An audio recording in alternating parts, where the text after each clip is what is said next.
Dia 29 de dezembro, irmãos, este é o último domingo do nosso ano. Irmãos, esse é o último domingo do nosso ano. Talvez eu falando assim não tenha nenhum motivo, né, para você celebrar ou sair correndo do seu lugar. Mas sabe, irmãos, todo dia é dia de celebrarmos a nova vida em Cristo, irmãos. Seja o primeiro culto do ano, seja o último culto do ano, seja a última quinta-feira, seja a primeira quinta-feira, irmãos, sempre é motivo de nós nos alegrarmos no Senhor. Sempre é motivo, irmãos, de a gente render adoração e louvor àquele que fez, aquele que é, irmãos, e aquele que há de vir e fazer. Irmãos, eu quero começar com isso. Tem uma palavra no meu coração: diante de nós está o melhor ano das nossas vidas. 2024, irmãos, tivemos desafios, coisas aconteceram. Sim, fala assim, sim. Mas, irmãos,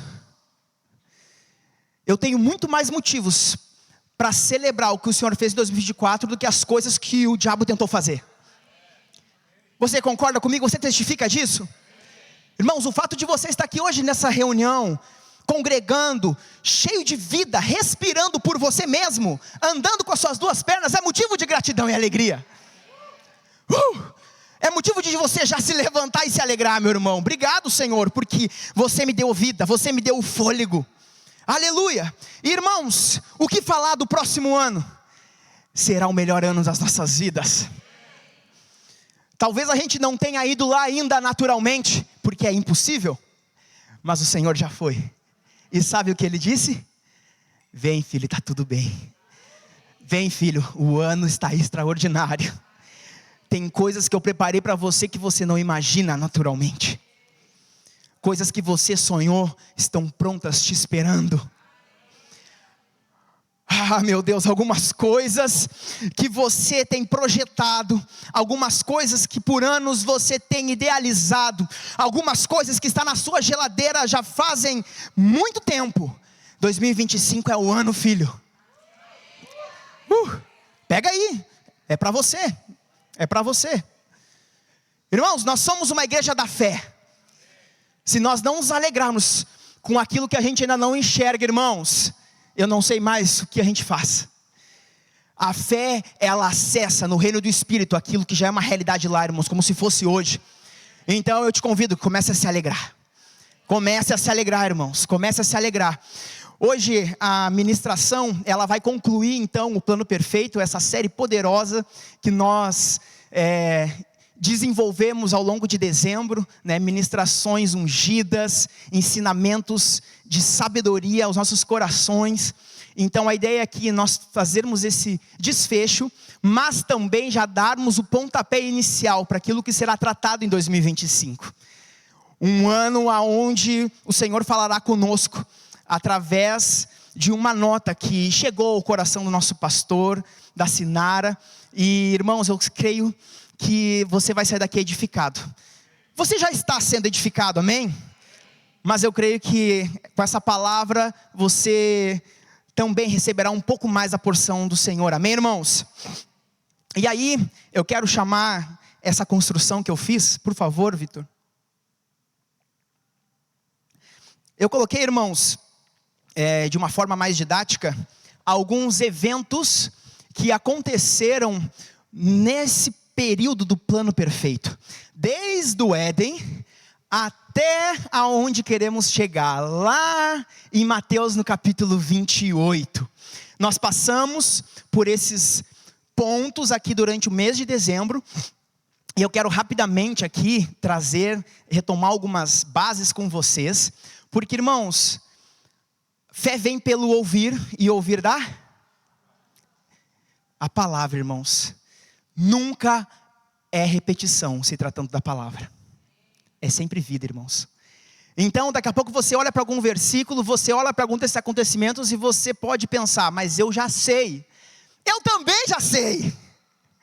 Mas fé vem pelo ouvir, irmãos. Da mesma forma que você come todo dia para se nutrir, você precisa todo dia ouvir da palavra para também ficar alimentado espiritualmente. Amém? Irmãos, lá em Gênesis capítulo 3, versículo 15, nós temos a promessa. Então, lá em Gênesis 3,15, os versículos, alguns vão estar passando aqui, também para nós ganharmos um pouco de tempo, outros talvez não, mas passeie comigo, abra sua Bíblia, vamos nos alegrar juntos e ler a nossa palavra. Porém, inimizade entre ti e a mulher, entre a tua descendência e o seu descendente, este te ferirá a cabeça, e tu lhe ferirás o calcanhar. Irmãos, os primeiros acontecimentos, pode voltar na linha por favor, Vitor. Nós vemos o jardim do Éden, Adão e Eva, e nesse espaço do jardim do Éden, nós vemos o homem, ele pecando, ele desobedecendo a Deus. A partir desta desobediência, existe então uma morte espiritual, um afastamento do Espírito de Deus, do Espírito do homem. A partir disso, era preciso que algo acontecesse para que esse relacionamento pudesse ser reatado, reconstruído. E o que acontece depois desse episódio? Deus, ele chama a serpente, chama a Eva e tem uma conversa. E aí ele fala para a serpente. E esse aqui, Gênesis 3,15, é o primeiro versículo messiânico. É um primeiro versículo que fala sobre a vinda de alguém que iria resolver o que o pecado do jardim fez. Então, nós vemos então que este te ferirá a cabeça, falando de Jesus, e tu lhe ferirás o calcanhar. A serpente esmagaria Jesus, mataria Jesus, tiraria o governo de Jesus naquela cruz, mas porque ele era aquele homem sem pecado, sem mácula, justo, o sacrifício perfeito, ele não poderia ficar naquele lugar. Então, Jesus, irmãos, já é apresentado aqui em Gênesis 3,15. Aí passou-se os anos e Jesus nasceu. Lá em João, em capítulo 1, versículo 14, diz: e o verbo se fez carne e habitou entre nós, cheio de graça e de verdade. E vimos a sua glória, glória como do unigênito do Pai. Irmãos, esses versículos a gente não precisa nem explicar muito, né? A gente cita eles e a gente se enche de alegria. A gente já se enche de fé. Nesse momento, irmãos, para que Jesus morresse na cruz, precisava primeiro que ele nascesse. E foi o que aconteceu. Ele era o verbo, estava com Deus. Mas agora, Deus o enviou à terra e ele nasceu como menino. Ele nasceu em carne e osso como eu e você. E aí, o verbo estava agora entre nós, e ele era cheio de graça e de verdade, e ele era o unigênito do Pai, ele era o Filho único de Deus. Depois disso, irmãos, Jesus, ele cresce, ele aprende, ele foi humano. E lá em Mateus capítulo 3, versículo 13 ao 15, nós vemos o momento que Jesus, ele se identifica com a humanidade. Veja bem, ele ter vindo à terra não foi só para que aquilo pudesse ser cumprido na cruz.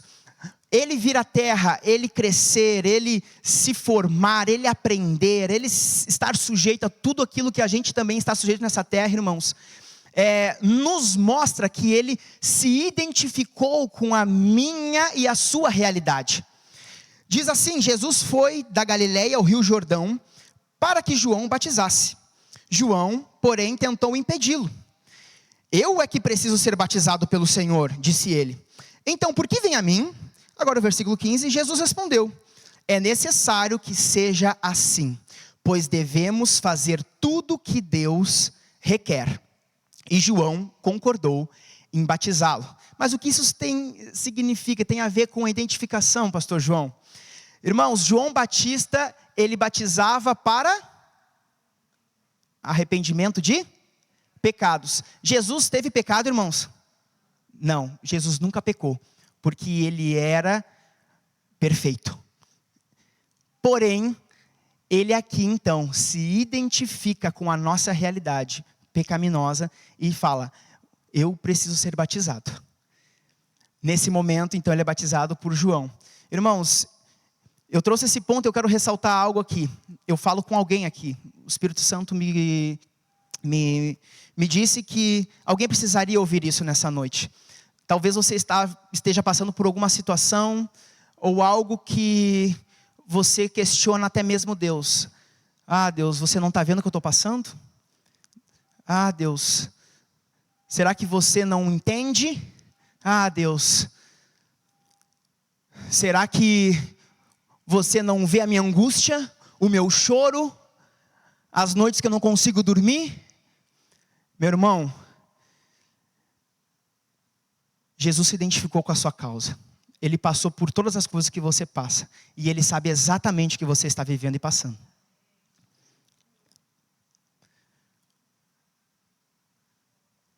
Não é mais tempo de você ficar nesse lugar, nessa posição de lamento. Em nome de Jesus, nessa noite, o choro se tornará alegria. O pranto se tornará festa. Eu não sei qual é a situação que você está vivendo ou passando, mas você sairá dessa noite com uma nota de alegria, porque ela já está sendo resolvida pelo Senhor. Deus, Ele responde à fé, irmãos. Ele responde à fé. Se você ficar se lamentando e dizendo, por quê? Eu não sei, o que está acontecendo? Essa não é a posição de um cristão. Um cristão, ele é posicionado e ele diz, eu sou mais que vencedor em Cristo Jesus. As coisas velhas já passaram e aquilo que o Senhor conquistou por mim na cruz, eu vivo agora nos meus dias, em nome de Jesus. É essa a sua realidade, meu irmão. Ele se identificou com a sua causa. Ele sabe o que você está passando. E Ele é fiel à sua palavra. E certamente Ele não te deixou, Ele não te abandonou e não deixou de te ver. Ele está agora mesmo com as suas mãos estendidas para te tirar do lugar onde você está. Seja Ele o mais profundo que você possa imaginar que seja. Ele está pronto para te puxar. Mas você precisa tomar a decisão de agarrar na mão do Senhor. Aleluia. Receba em nome de Jesus. Irmãos, esse episódio aconteceu com mais ou menos Jesus com 30 anos. E agora nós chegamos aqui no seu ministério. O ministério de Jesus, ele acontece em torno de 3 anos. E eu trouxe aqui um versículo que é icônico, né? Só para a gente passar por ele. 1 João capítulo 3, versículo 8. Eu vou ler a parte B do versículo. E o Filho de Deus veio para isto, para destruir o que o diabo tem feito. Uou! Aleluia, irmãos. Dentro do ministério de Jesus, Ele pregou, Ele ensinou e Ele curou. Irmãos, Jesus, Ele era o cara. Por onde Ele andava, Ele desfazia as obras do diabo. Se tinha obras do diabo, Ele estava desfazendo. Está doente? Eu vou curar. Em algumas palavras, em algumas situações dos evangelhos, Ele fala, e Jesus curou a todos. E Jesus curou a todos. Não era um ou outro, irmãos. Ele curava a todos. Ele libertava quem precisava ser liberto. Ele expulsava demônios. Esse foi o ministério de Jesus, irmãos. Ele deixou algo para a gente, para que a gente pudesse também hoje usufruir disso. Desfazer as obras do diabo. E a palavra fala que obras maiores seriam feitas através das nossas mãos. Vai pegando aí, você vai encaixando esse quebra-cabeça. Agora, irmãos, nós chegamos no momento da substituição. Ele se identifica então, ele é humano, mas agora chega o momento de substituição. O que é a substituição? É quando ele toma para si a nossa condição de pecado, de miséria. E aí na cruz então, ele se torna maldito no meu e no teu lugar. Em Isaías 53, versículo 4 e 5, abra aí por favor.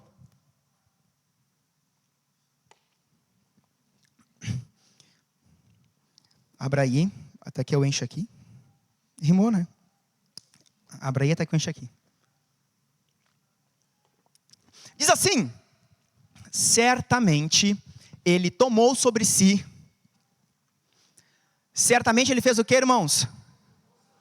Tomou sobre si as nossas enfermidades. Eram dele? Eram minhas, fala, eram minhas. E as nossas dores eram dele? Nossas dores levou sobre si. Ele levou sobre si. E nós o reputávamos por aflito, ferido de Deus e oprimido. Mas ele foi transpassado pelas nossas transgressões e moído pelas nossas iniquidades. O castigo que nos traz a paz estava sobre ele. E pelas suas pisaduras nós fomos sarados. Uau! Irmãos, ele foi o substituto perfeito, irmãos. Aquele que não tinha pecado, aquele que era perfeito, o sacrifício perfeito. Jesus Cristo, o Salvador, agora toma o meu e o teu lugar. A condição que era minha e tua, e aquilo que era para eu e você sofrer, ele então tomou o nosso lugar. E aí, irmãos, nós chegamos na ressurreição, no terceiro dia. Atos capítulo 2, versículo 24 fala: mas Deus o ressuscitou, libertando-o dos horrores da morte, pois ela não pôde mantê-lo sob o seu domínio. Tem outro versículo que Paulo cita, que ele fala: onde está a sua vitória, ó morte? Aonde está? Irmão, só poderia ser morto aquele que tivesse pecado. Mas quando Jesus chegou nas regiões profundas, o que está acontecendo? Este homem não pecou. E aí Deus, ele chega e fala: ei, ele não pecou, ele não tem esse direito de estar aqui.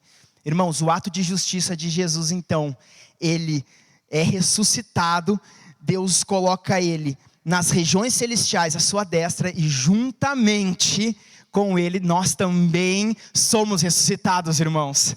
Agora Romanos capítulo 5, versículo 17 ao 19 diz assim, eu quero que você se alegre com esse texto, não está aqui, mas diz assim: a morte reinou sobre muitos por meio do pecado de um único homem. Que homem era esse, irmãos? Adão. Ainda maior, porém, é a graça de Deus e sua dádiva de justiça, e todos que a receberam reinarão em vida por meio de um único homem, Jesus Cristo. É verdade que só um pecado de Adão trouxe condenação a todos, mas um só ato de justiça de Cristo removeu a culpa e trouxe vida a todos. Por causa da desobediência a Deus de uma só pessoa, muitos se tornaram pecadores. Mas, por causa da obediência de uma só pessoa a Deus, muitos serão declarados justos. Aleluia, irmãos! Adão pecou, irmãos, e com ele todos, então, receberam esse castigo pelo seu pecado. Agora todos fomos destituídos, e todos então pecamos. Mas, irmãos, em Cristo Jesus, pelo seu ato de justiça, nós fomos resgatados do império das trevas e colocados no reino, irmão, de Deus. Um reino de luz. Aleluia! E agora em Romanos capítulo 8, versículo 29, nós temos a seguinte afirmação: portanto, aos que de antemão conheceu, também os predestinou para serem conformes à imagem de seu Filho, a fim de que ele seja o primogênito entre muitos irmãos. Irmãos, você percebe que até que o plano de redenção se cumpra, Jesus é sempre tratado como o unigênito, o único Filho de Deus. Mas agora, nós começamos a ter referência como Jesus sendo primogênito, o primeiro dentre muitos irmãos. Sabe, meus irmãos, a partir do sacrifício de Cristo, agora nós temos condições de ter acesso novamente a Deus. a comunhão foi restaurada, irmãos. O nosso espírito, ele pode ser agora recriado, depois que confessamos Jesus como Senhor e Salvador das nossas vidas. E a partir dessa confissão, nós nos tornamos família da fé, filhos de Deus. Agora Jesus é o primogênito, é o primeiro de muitos filhos que vieram e que continuarão vindo. Aleluia! Irmãos, olhando para esse plano, e eu já vou entrar agora nessa última parte, o Espírito Santo, ele me falou com clareza, por que todo esse plano? Por que tudo isso? Por amor. Por amor às nossas vidas. João capítulo 3, versículo 16. Porque Deus amou ao mundo de tal maneira que deu o seu Filho unigênito, para que todo aquele que nele crê, não pereça, mas tenha a vida eterna. Irmãos, o plano perfeito é sobre o amor. Sabe por que eu me dediquei para trazer todo esse caminho para vocês? Porque o Espírito Santo disse, eles precisam entender que eu os amo.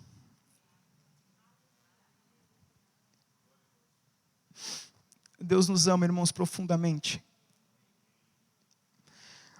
Ao ponto de entregar o seu único filho. Eu não sei se você é pai, se você é mãe, meu irmão. Mas coloque nessa posição de entregar o seu filho.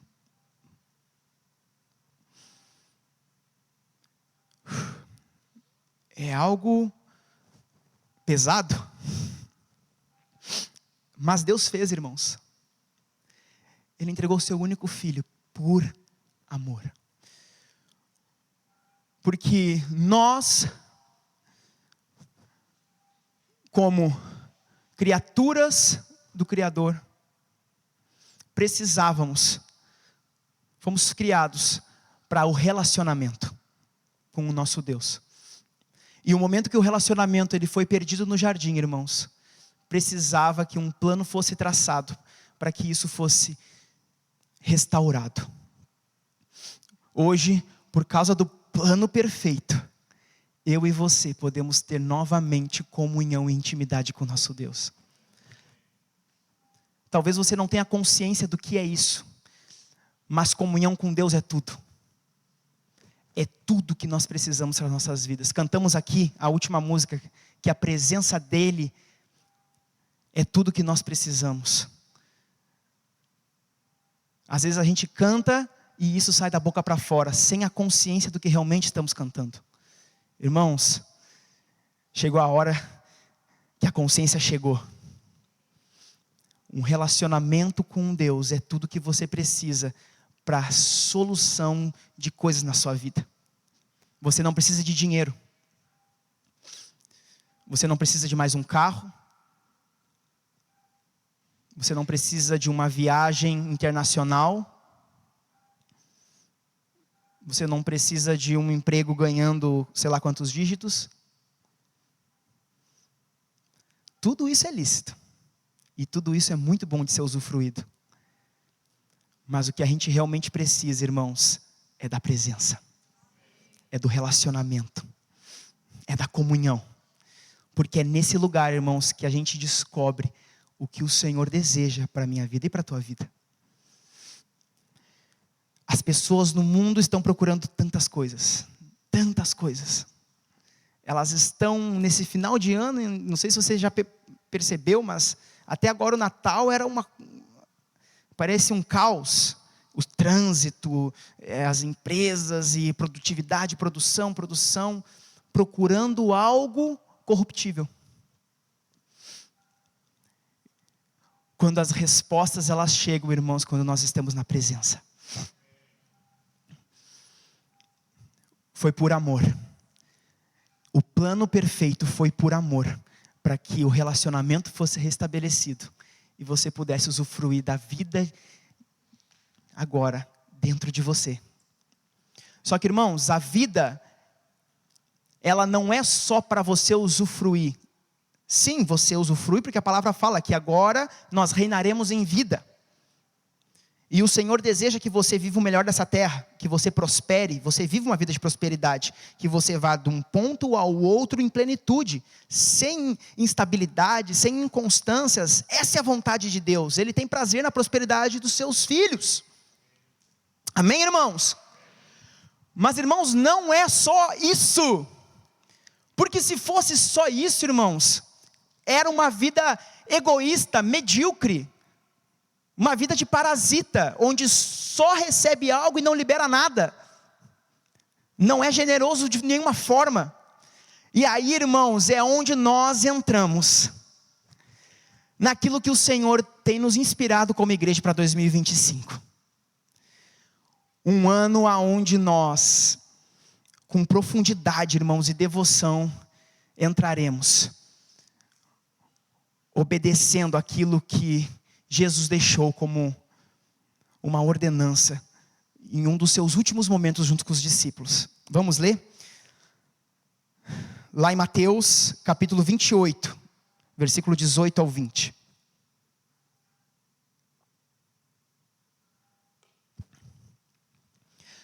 Jesus, aproximando-se, falou-lhes, dizendo: toda a autoridade me foi dada no céu e na terra. Ide, portanto, me ajuda, irmãos. Ide, portanto, fazei discípulos de todas as nações, batizando-os em nome do Pai e do Filho e do Espírito Santo, ensinando-os a guardar todas as coisas que vos tenho ordenado. E eis que estou convosco todos os dias, até a consumação do século. Irmãos, antes de Jesus subir aos céus, ele deixa então essa direção aos seus discípulos. E essa direção é uma direção para a igreja, irmãos, é para a gente agora, como filhos de Deus.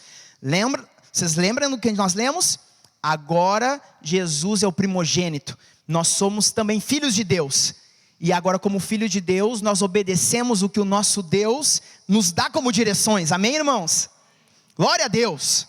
Você não está aqui apenas para usufruir de um pacote da redenção. Sim, você usufrui porque é lícito e Deus ama a sua prosperidade. Mas não é só isso. Agora você também segue aquilo que Ele está trazendo como as direções. E a direção é: fazei discípulos de todas as nações. Pastor João, mas eu já ouvi falar sobre isso aqui na igreja, eu já ouvi ministrações sobre isso em alguns outros lugares, e está tudo bem, é isso. Mas, irmãos, o que o Senhor tem nos inspirado para 2025 é um próximo nível em relação a fazer discípulos. É um próximo nível, irmãos. Nós não ficaremos no raso, nós de fato andaremos uns com os outros, nós amaremos aqueles que o Senhor nos der e não perderemos nenhum. O discipulado, irmãos, será algo que vai marcar a história das nossas igrejas no próximo ano, irmãos. Aleluia. Eu quero te citar uma frase do Steve Murrell, e é uma frase, não é uma frase, é uma frase, no livro Weak Church, um livro que agora estamos sendo encorajados a ler, inspirados, né, pelo nosso pastor. Fala assim: discipulado é relacionamento. Tem a frase aí, pode botar, Vitor. Discipulado é relacionamento. Que revelação, né? Me ajuda, fala uau. Discipulado é relacionamento. Irmãos, às vezes a gente coloca muitas coisas, a gente complica muito as coisas, quando na verdade o Senhor só está pedindo que a gente tenha relacionamento uns com os outros. Que a gente não olhe só para a gente, mas que a gente olhe para o lado. Que a gente agora, aquilo que nós recebemos, a gente também libere. Amém, irmãos? Deixa eu te fazer uma pergunta. Você recebeu presente de Natal nesse ano? Não precisa levantar a mão, né? Não quero te constranger se você não recebeu. Eu não recebi muitos. Quem recebeu foi a Cecília, né? Que aí quando chega o filho, os pais eles somem. É só para o filho. A gente fica muito feliz, né? Aí tá recebendo, né? Eu recebi uma caixa de bombom da minha mãe. Obrigado, mãe. Amei.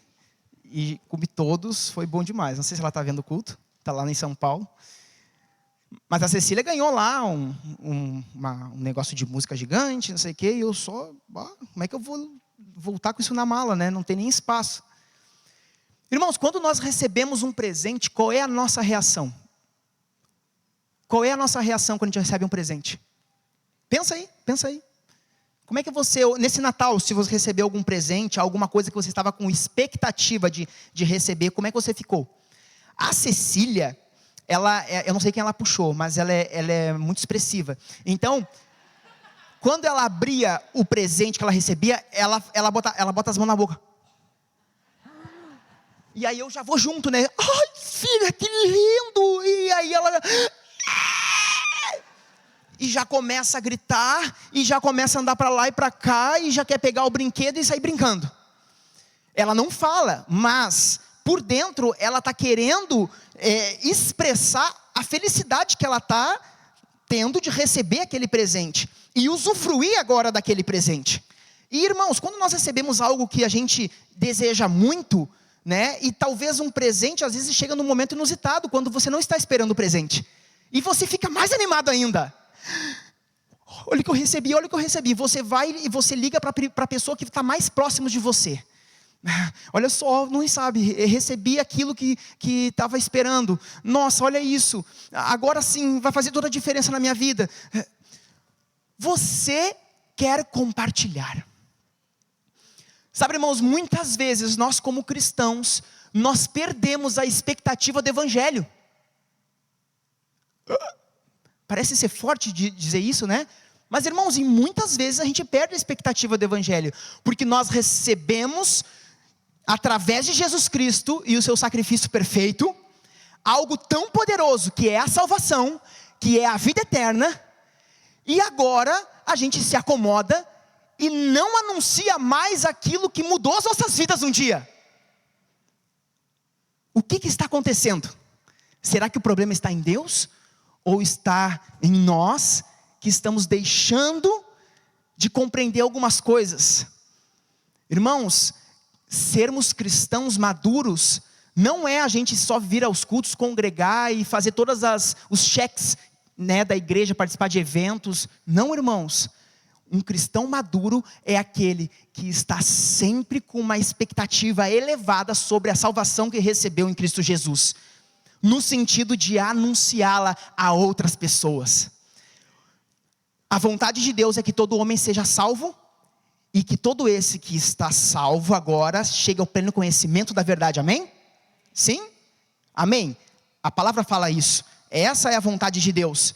Irmãos, as pessoas chegam aqui, elas são salvas, só que esse é o início, irmãos, do caminhar cristão.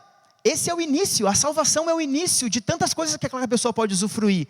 Só que se não tiver alguém do lado dela, como ela chegará ao pleno conhecimento da verdade? Por osmose? Faça o rema, vai lá que tem um stand, se matricule. Irmãos, até pode ser, mas são alguns casos. No geral, irmãos, você é abençoado, eu, João Paulo, abençoado. Nós somos aqueles que nos relacionarão com essas pessoas. Nós faremos os discípulos. Ai, pastor João, mas eu não sei, eu não sou pastor, eu não tenho esse nível de autoridade.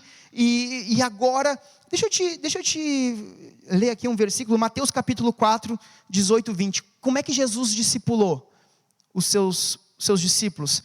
Enquanto andava à beira do mar da Galileia, Jesus viu 2 irmãos, Simão, também chamado Pedro e André. Jogavam redes ao mar, pois viviam da pesca. Jesus lhes disse: sigam-me. Está aqui?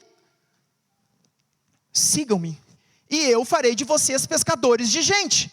No mesmo instante, deixaram suas redes e o seguiram.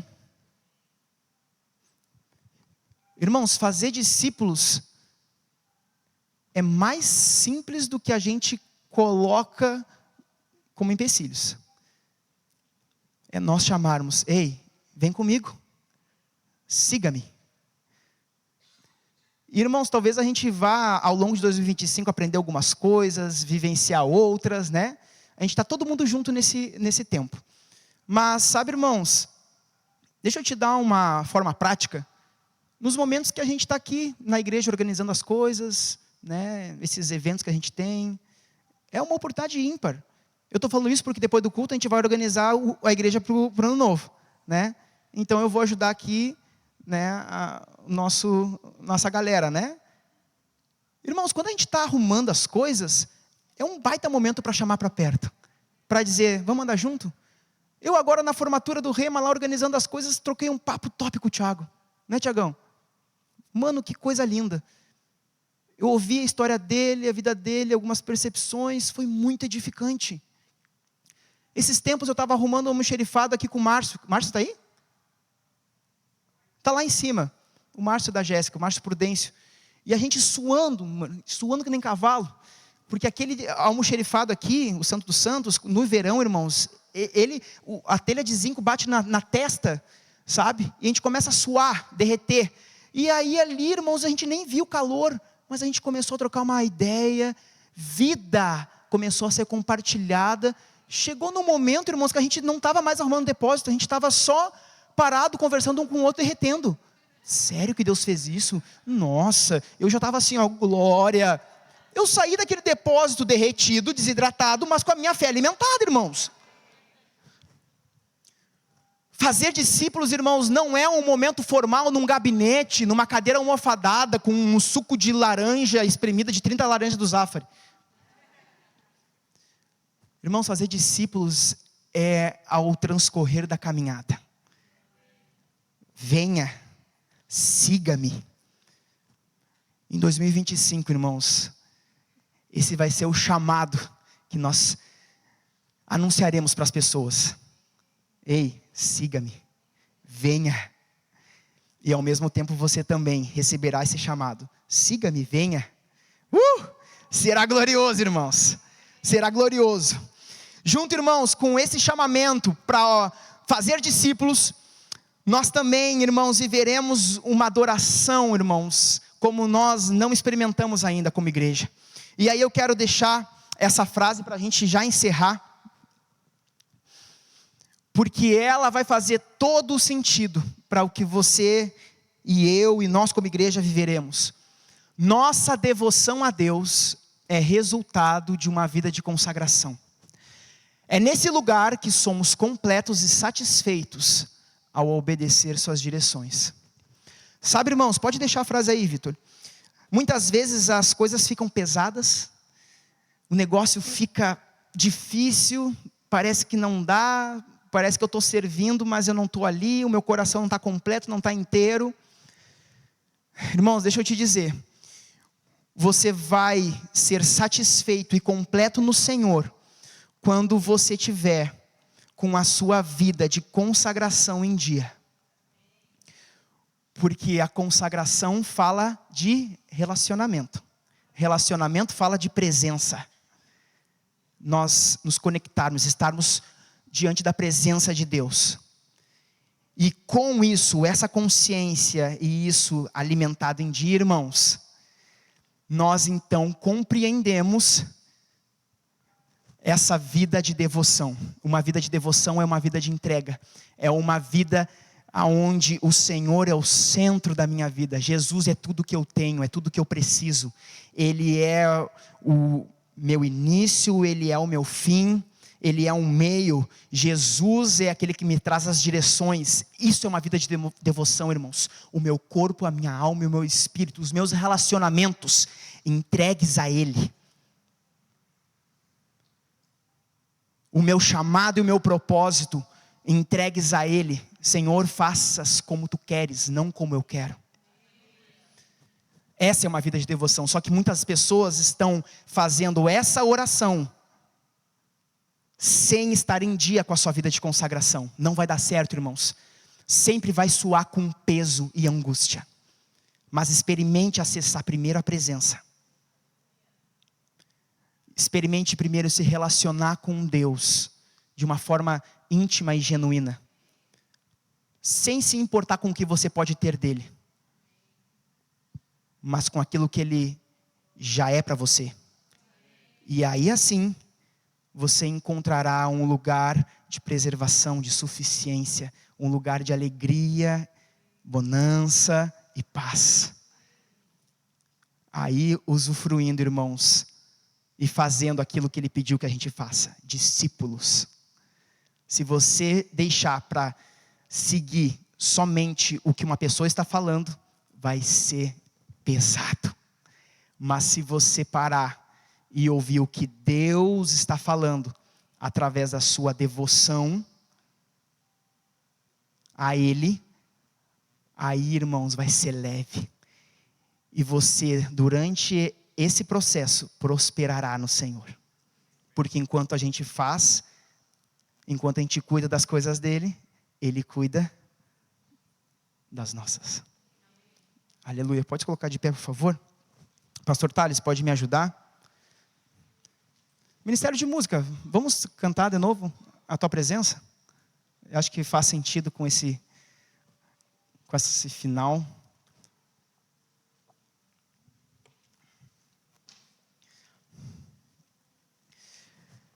Então, irmãos, o plano perfeito foi por amor. Foi por amor. Você é amado, sabia? Você é amado por Deus. Meu Deus, profundamente amado.